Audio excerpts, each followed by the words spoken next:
Washington has warned Beijing against helping Moscow blunt the blow of international sanctions. That's after Russia said it's banking on China's help to withstand the crippling economic restrictions placed on it over the attack on Ukraine. As Russian forces press on with their attack on Ukraine, the list of international sanctions and financial restrictions on Moscow is piling higher. That's limiting the Kremlin's ability to raise funds. The US says it's seeking military and economic assistance from China, something Washington warns it won't tolerate.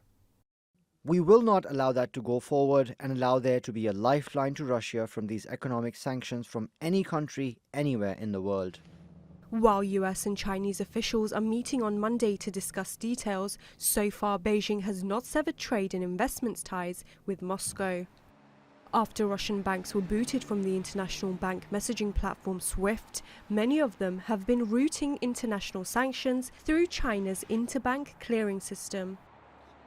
Part of Moscow's foreign exchange reserves are held in the Chinese yuan, along with some gold reserves deposited in banks on the mainland.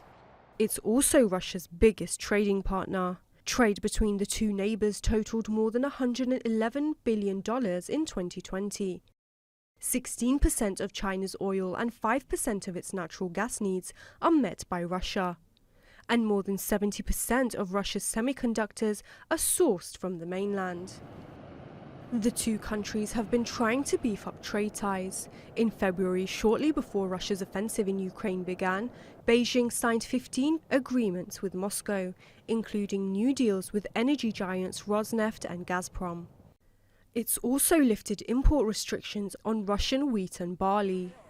But China's trade with the US reached more than $650 billion last year, an amount analysts say Beijing won't want to jeopardize. The Chinese would, since they mention about sovereignty and territorial integrity and other issues in the Security Council and so on, there is also a problem for China if they go too far in terms of supporting Russian influence, Russian role in Ukraine. So this is a dilemma that the Beijing was caught with.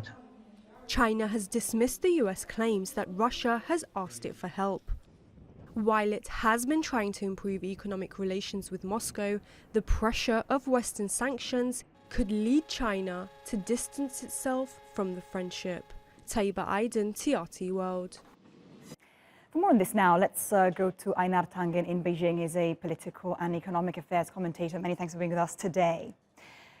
Einar, first of all, a Chinese foreign minister has already made clear that they won't be helping militarily. But how will they support the country economically? And do you expect them to do so in the first place?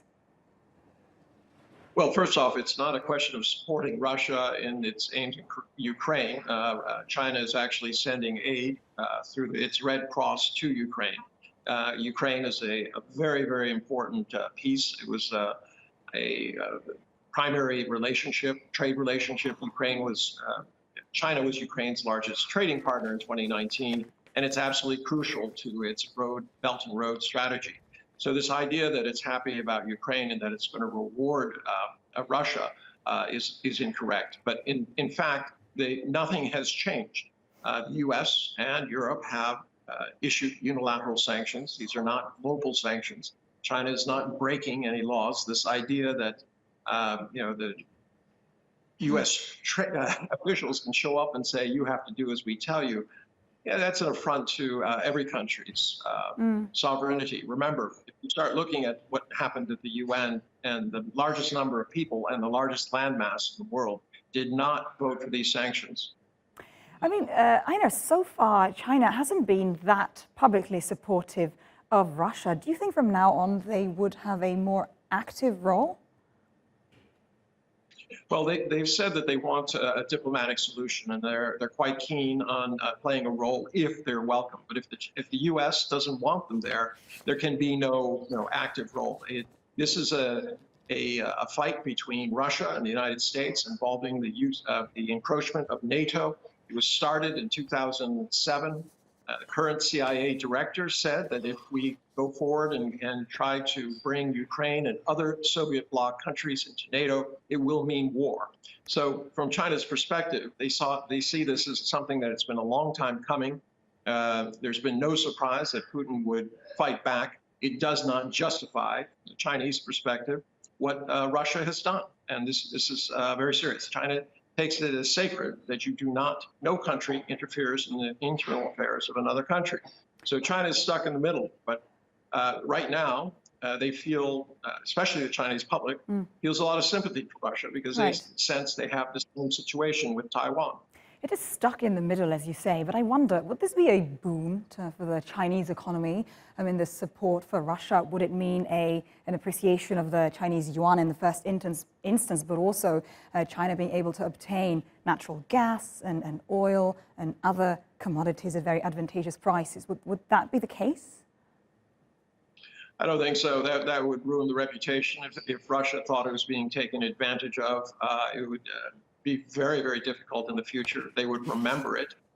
It's not the kind of thing that China has done in the past. It's not something that I would anticipate that they would do in the future. The fact is you cannot get more oil and gas there. There's planned pipelines, but quite frankly, at the end of the day, you have to have transportation. And right now, with natural gas, it's either pipes or it's liquefied natural gas. And that takes very expensive facilities, very expensive vessels to transport it and to receive it. We're talking about billions of dollars and many years away. So this is not a benefit for China, not the way it is for the U.S. in terms of being able to sell more oil and gas to Europe on a long-term basis.